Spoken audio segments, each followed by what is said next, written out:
Gold is consolidating near $4,000 an ounce after a brief correction, but remains aligned with UBS's forecast of 4,200 by year end. But wait, there's more. According to UBS, falling real rates, that's happening. A weaker dollar, maybe not. Strong official demand, that's happening. Could push prices toward their upside target of 4,700. Welcome to the Morning Markets and Metals with Vince Lanci, where each morning Vince brings you the financial and precious metals news to get you ready for your day. And now, here's Vince. Good morning, everyone. I'm Vince Lanci. This is the Goldfix Market Rundown. It's 7:50, Tuesday morning. We'll be talking, there's the front page. We'll be talking about the lower left-hand corner, UBS, can gold's rally resume? The answer is yes, 4,700 is in play, not guaranteed. And we'll go through the nuance of what they're talking about as we have in that post. Incidentally, our work has recently been featured on Jerusalem Post, at Yahoo, the Yahoo community, the new Yahoo community that is up.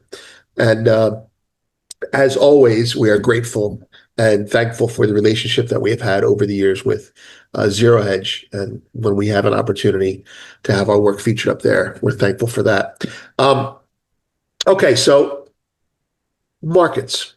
10-year yields are down 1. The dollar is up 23. Relentless. S&P 500 is down 67. Ooh, not relentless. The NASDAQ is down 302. Whoa. The VIX is up 2. Gold is down 14, almost 15. Silver is 47.73, down 33. Okay, copper down 13. That's a lot. 2.25%, 2.5%. WTI down 71 cents. Natural gas down 2 cents after a torrid run, LNG weather related. Bitcoin down 2,500. I don't even have to read the rest of it. The world is looking at recession risk and oh crap, so everything. Platinum down 34, palladium down 15, gold, silver up 34. Grains are mixed. Wheat is up because, hey, wheat is what they buy over there in Eurasia. Okay, so being a little bit less snarky about it. So you got 10-year yields down a little bit, a little bit of a recession concept there, but bonds aren't really what they used to be in terms of a flight to safety. The dollar's up. Stocks are down. NASDAQ is down more. When NASDAQ is down a lot more than stocks, you want to be aware of that. Percentage-wise, it's close. The VIX is up. The VIX is reacting. Gold is down, so it's not geopolitical. It's not war. What is it? It's economic on some level. Silver is down in sympathy. Copper is down, purely economic. WTI is down, marching to its own tune. Natural gas is completely its own animal now. Bitcoin behaving like a tech stock. Okay, so there's some data out somewhere I have to find. All right, so let's go to the actual story, and then we'll try and figure that out later on. UBS put out a report on the 31st, and then another one on the 2nd, April 2nd. We've combined those two, and we've broken them down, and we've hopefully walked through them so people can get something out of it.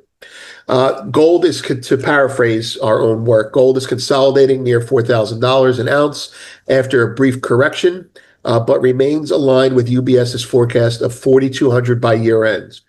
But wait, there's more. According to UBS, falling real rates, that's happening. A weaker dollar, maybe not. Strong official demand, that's happening. Could push prices toward their upside target of 4,700.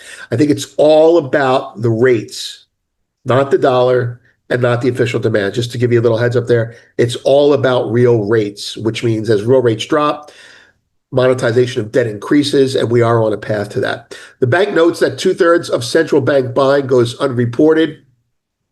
2/3. Like it, I'm sorry, it never used to be like that. Maybe it was and we just didn't know about it, but 2/3 of central bank buying goes unreported. So those charts that you see, this is when they bought, and now they're since 2022. They've been buying since 2009. Like, I'm sorry, this is just ridiculous. Like,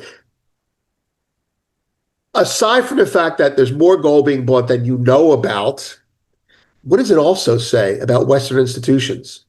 That they're unreliable now. As the demand goes east, the supply goes east. We've seen that. As the supply goes east, the businesses go east. the vaults, the salesmen, the wealth managers, and as all that goes east, what happens to Western post-Bretton Woods institutions like the LBMA? They die. Like the IMF, which relies on reported data by voluntary institutions to give good information, they die. They're dying. They're unreliable. It's the mall that no one goes to anymore. All right, so rant over. That's the idea. The idea is as the East takes demand, as the East has demand, it takes supply. As it takes supply, it takes data. As it takes data, it weakens the franchise of institutions that control price in the West. It weakens the franchises that influence dollar strength. This is how price gets ported from the West to the East. Pricing power on exchanges is our most valuable asset right now when it comes to commodity prices. And commodity prices are one of the most important pillars of global dollar dominance. And as you take the demand and the supply and the data and you weaken the support structure of these institutions, the post-Bretton Woods bureaucracy is dying. IMF, World Bank, LBMA, all these things are dying. Now, they'll be replaced by the Chinese version of them. Let's be clear about that. But at least the Chinese version and the BRICS version is pro-gold right now. So we're not too biased. Anyway, back to this story. The bank notes that 2/3 of central bank buying goes unreported. Rant over, reinforcing a structural bull market and framing today's consolidation as a healthy pause before gold's next advance. That's interpretation. That's our interpretation of a chart they gave. Basically, it's an analog of previous pullbacks. Jordan at the Daily Goat and I discuss these a lot. He's very big on these sort of things, but he'll probably do them for every year going back to the beginning of time. But this one is pretty good, but it's cursory. If you want the advanced stuff, talk to Jordan. Continues in the premium post. UBS asks, can gold's rally resume? The answer is yes, with 4,700 in play. And I say asterisk, if real rates keep dropping. The other stuff we know. We don't care about. We don't care about the dollar. The dollar's not a reason for gold to go up or down. Real rates are a reason. Next, related post, silver and a 232 boomerang effect. That's our terminology. The threat of tariffs creates tariffs. The threat of tariffs creates price hikes. That's why silver rallied. Breaking China tightens its grip on silver. That's a change in their rules. Restricting exports, to our point that if you threaten tariffs, they stop exporting. Founders, AI is pure energy inflation so far. This actually was kind of a surprise to us because the story AI is deflationary productivity product. Yeah, but how about all the electricity you're using going into it? So AI is pure energy inflation. So it may not be reflected in the price of oil to your taste, not even in the price of natural gas. $3.74 is nothing. Natural gas can go to $17. Not a problem. But all this energy that's being used, first of all, in a crumbling power infrastructure being used for data centers, I'm telling you, all right, if you agree with this principle that the United States of America will opt for inflation over recession, as it has done for generations, because they're more worried about depression than they are inflation. They'll tolerate inflation. They feel they have a control over it. Starting from that assumption, which is true, if you understand that, then you understand that part of Trump's plan is, with the people around him and the people that he's agreeing with and not agreeing with, is to make sure we don't have a recession, at least in name. And that means one big beautiful bill. That means lowering rates. That means fiscal spending. That means a bigger bubble that we hope the real economy follows through on. But what's part of that concept? Well, part of that concept is commercial real estate. We need to employ people in commercial real estate. We need to build things again. And that's what data centers strike all of the What's what I'm looking for? Tick all the boxes, right? You're employing people to build things, right? Right. There's demand for commodities, so and that means there's demand for capital expenditures to build things, right? And so, but there's also demand for energy, and so your energy bill is going to be worth more. My energy bill is going to be higher, right? Why is that? Because remember, the government always opts for inflationary circumstances over deflationary circumstances. You will have higher energy bills. They will not give a shit until it's election year or election month and they give a subsidy to you. Now, if you're poor, you'll be taken care of. I have no problem with that. If you're rich, it doesn't matter. And everyone in the middle gets screwed. The middle class gets mined for natural resources to build the economy. It happened in the 70s. It's happening again. We're not even into it yet. Anyway, big rant today, huh? China restricts silver exports. We said that already. All right, so coming soon. Not many people, no one is talking about this, except for maybe the people that are really in the know on the trading desks. Last week on Thursday, the World Gold Council Gold Demand Trends Report came out. Now, the World Gold Council, in our small circle of gold bugs, doesn't really carry a lot of weight with us because of their writing style is very muted and negative, actually. But this report is extremely important. Gold demand trends says what central banks are doing, what they intend to do. And it's really an unfiltered analysis. And when you see things like in it, like the Philippines is going to sell some gold, that dropped gold. When you see most banks are going to buy more gold next year, that rallied gold. So these trends need to be digested. And so we're going to break that down for everyone. Let's see if I can make this bigger. Oh, yeah, there you go. We're going to break this report down. There's a table of contents that we've broken out on the left. It's like the PDF thing, right? And the things that are the most important that we'll pay attention to are ETF flows. We know about them, but we want to see if they'll continue. The West, investment demand, how has it changed? Central banks, which is key, and that's what actually roiled the markets for a couple of days. I'll talk about this, this report is important. We're going to break it down for everyone. Where were we? That's it. The chat, just really lively stuff going on there with lots of good information going back and forth, everyone. We have it broken into sections, by the way. There's a main chat, talk about it whatever you want. Technicals, options discussion, miners, and we have a founders chat as well, separated. Anyway, it's lively, and I'm short-staffed this week. My intern is on vacation. But when he comes back, he'll be a full-time employee, I hear. That's the rumor. So just bear with me for this week. We've already seen that.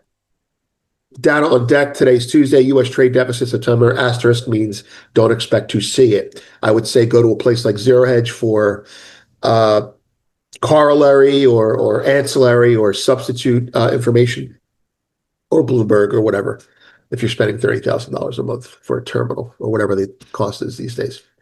Anyway, let's go to the charts for a second.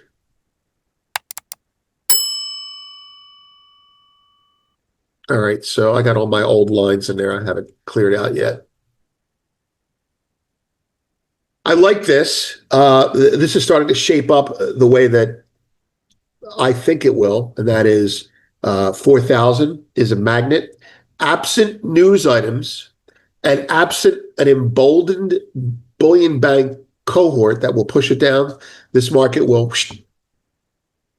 find its gravitational force in there. Now, admittedly, we're at the low end of the gravitational force, but Polytrends, Sumo's product here, which I'm starting to like a lot, says between 39.52 and 40.23, I'm interpreting as take a nap. Now, my range is more like I'm not bearish until it gets below 38.85. Really, I'm probably a little bit bearisher before then. But see this area here? I'm looking at this as the range. It's going to capture us for a while. And I'm looking at this right here as the level that we have to get above, 41.60-ish. I think this seller, the BIS, has a copycat in here. Silver A little different. Now, the volatility in silver is going to make it harder for me to make that assessment. First of all, options don't have the pull, so there's no strike right now that's going to make silver no gravitational pull on a strike. The first thing. The second thing is silver is more volatile to begin with. The third thing is silver is economically tied. So there will be people that are going to start, as time goes on, they're going to start saying, okay, let me sell some silver. Let me sell some silver. Copper's already down. Let me sell some silver. That's going to happen. So you could have a $2 range in silver that's unchanged on the day with a $30 range in gold. So when there's uncertainty in the market and there's no news, gold will flatline on volatility faster than silver. Silver will attract stupidity for short time frames. It's down 30 cents now. But I mean, look, silver's down 30 cents, which is 60 basis points. Copper's down 2.5% almost, 2.4%. You see that? Silver's strong right now. Gold is down 35 basis points. Okay? Copper is down 2.4%. Silver is down 60 basis points. Genetically speaking, silver should be down 1.5 to 3 percentage points. Okay? So silver's very strong. You may not feel it today, but it is. Looks like seasonality is not really seasonality is holding us up. We're not going anywhere. Looking at oil, I'd love for this to be a bull flag. Look, you got a spike. Here's your flagpole. Here's your pullback. It looks like we're under that ledge, so you should be short. Maybe you should be short. But if it gets back into this body here, I think you start drawing lines like this, a diagonal line. Maybe you would draw one from there to there. Maybe you go with my idea of a bull flag. But if this ledge holds, that's buy season buying, I think. All right, I'm Vince. Everyone have a great day. Well, thanks for watching this morning's Markets and Metals with Vince Lanci. We sure appreciate you tuning in and starting your day with us here. Hope you enjoyed the show, and we'll see you again tomorrow. Please note that this video is not intended as legal licensed financial trading advice and is to be used for informational purposes only. Please contact your financial advisor before making any decisions, and thanks for watching.